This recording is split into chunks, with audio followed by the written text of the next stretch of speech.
Hi friends, welcome to my channel. আজকে ভিডিওতে আমি আমাদের কিছু সবজি চাষের ভিডিও আপনাদের সঙ্গে শেয়ার করব। তো বন্ধুরা, ভিডিওর প্রথম থেকে শেষ পর্যন্ত সঙ্গে থাকুন। এটা হলো লাফা। এটা চাষ হয় উঁচু করা মাচাতে। এই লাফার ফলনটা লম্বা ধরনের হয়। এই ফলনটা শেষের দিকে। ঘন ঘন বর্ষা হওয়ার কারণে গাছের অনেক সমস্যা দেখা যাচ্ছে, যার ফলে ফলনও কমে গেছে।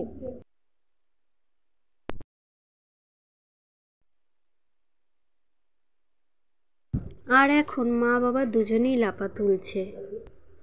লাফা ফলনটা এমনই যে একদিন না তুললে লাফা মোটা হয়ে যাবে, আর যদি লাফা মোটা হয়ে যায় তাহলে বাজারে বিক্রি হবে না। তাই বন্ধুরা, লাফার ফলনটা প্রতিদিনই তোলা হয়।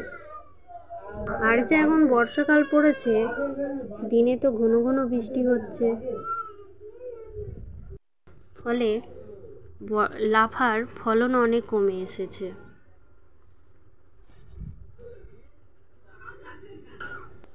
আর এখানে গাছগুলো অনেকটা ফাঁকা ফাঁকা হয়ে গেছে।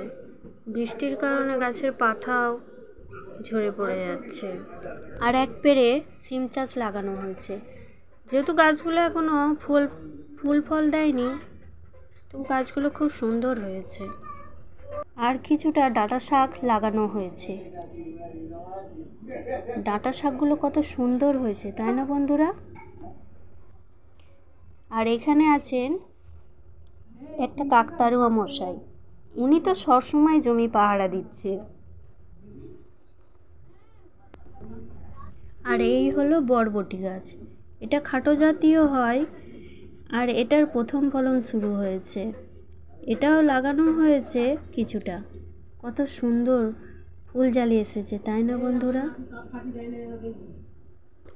এখনো বরবটি গাছের প্রথম ফলন তোলা হয়নি খুব, তবে খুব সুন্দর ফুল আর ফল ধরেছে।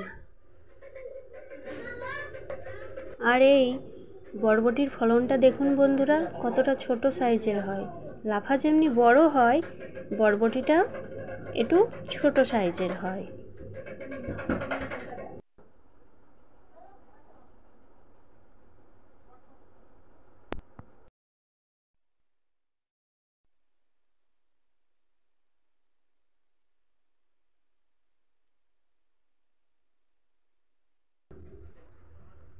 আর এই যে লঙ্কা গাছগুলো দেখছেন বন্ধুরা, এগুলো পুরনো গাছ।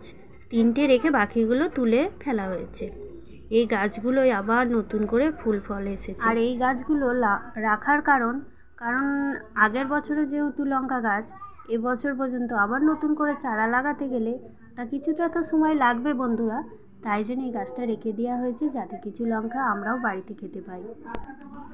আর এই যে কিছুটা জায়গা পড়ে আছে, এটা আবার নতুন করে লঙ্কা চারা লাগানো হবে। আর সেই চারা তৈরি করা হচ্ছে।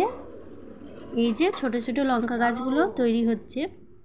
এই যে খড় দেওয়ার কারণটা হচ্ছে যাতে বৃষ্টি হয়ে গাছের গোড়াটা ধুয়ে না চলে যায়। তো বন্ধুরা, আমার ভিডিও এই পর্যন্ত। আপনারা সঙ্গে থাকুন, আমার ভিডিও এইভাবে দেখতে থাকুন। পরে আরও অনেক রকম ভিডিও